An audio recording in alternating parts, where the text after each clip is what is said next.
Mr. Steward. Aye. Aye, my heart is all. 'Twas Moby Dick that dismasted me. Moby Dick that reaped away my limb like a mower a blade of grass.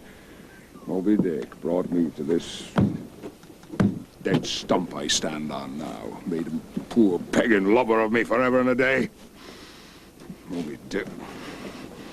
And I will chase that white whale around Good Hope and round the Horn, around the Norway maelstrom and perdition's flames before I give him up.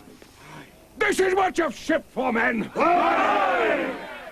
Chase that white whale on both sides of land and over all the oceans till he spouts black blood and rolls fin out. Aye!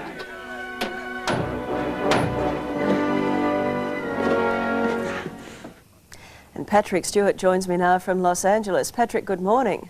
Good morning, Tracy. And Steve and I don't care what you say, just so long as we can hear you speak. Well, thank you. I'm sorry to hear about your nose block. You know what?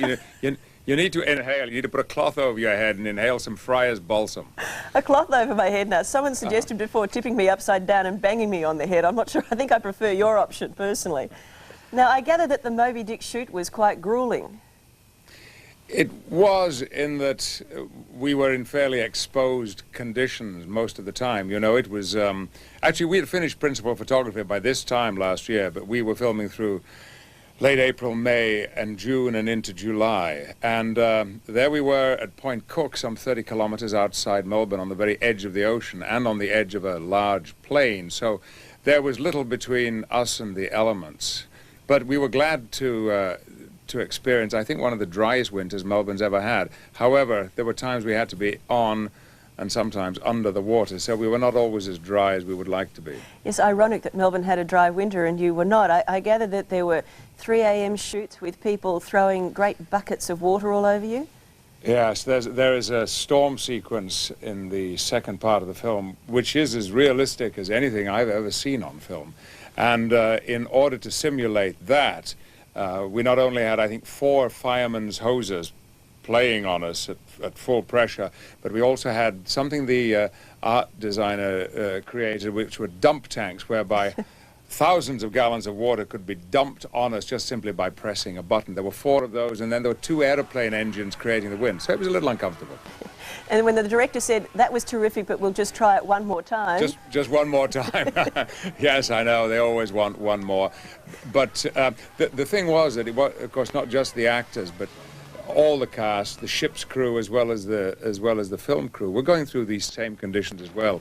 And that was one of the reasons, I think, why there was so much splendid camaraderie. We had as good an atmosphere on that shoot as I've ever experienced anywhere. And how challenging was the peg leg, and has your right knee recovered yet? Well, it has, yes. My knee is fine.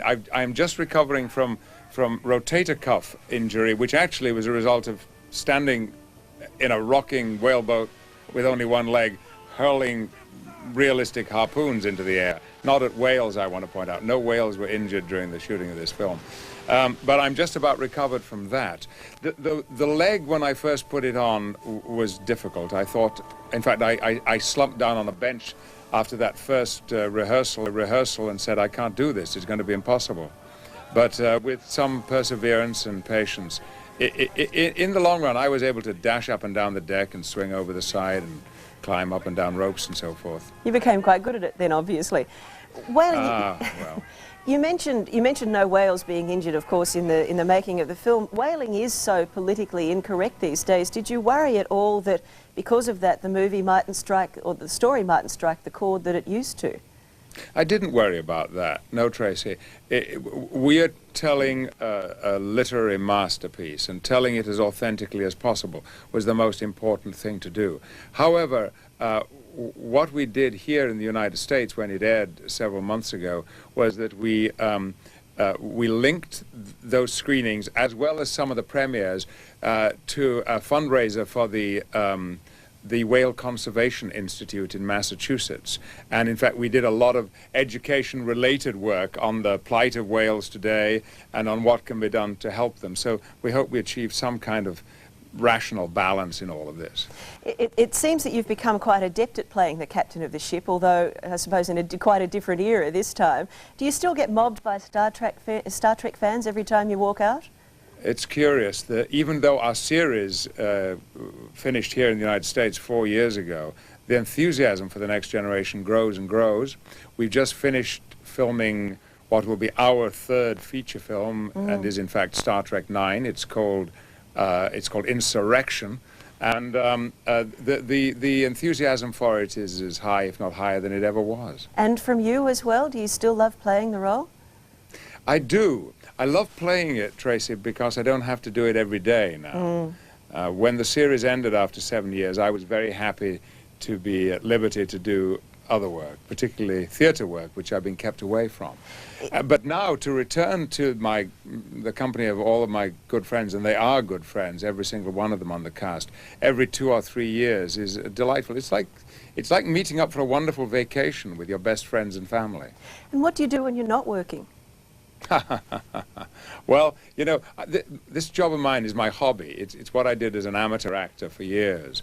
And so I've never really cultivated a hobby to replace performance. I think myself very blessed because I love what I do. I still want to get up and go to work in the mornings, even if it means going to work at 11 o'clock at night in Point Cook when the temperature is below freezing and having water poured over you. I love what I do, and so most of my other interests are related to the entertainment business. All right, well, it's been an absolute pleasure to talk with you this morning. You've no plans to come back to Australia anytime soon? I would love to come back to Australia as soon as possible. In fact, Hallmark is shooting Noah's Ark out there in Point Cook, where we were just a year ago, and I wish I were with them. I love Australia very much. I've spent a good bit of time there the last 30, 35 years, and I'll take this opportunity to say good morning to all of my friends, old and new, in Australia. I'm sure they're saying good morning back. Thank you for your time. Thank you, Tracy. Mr. Patrick Steward, we do thank him for his time. News and weather is next. You're watching the Today program.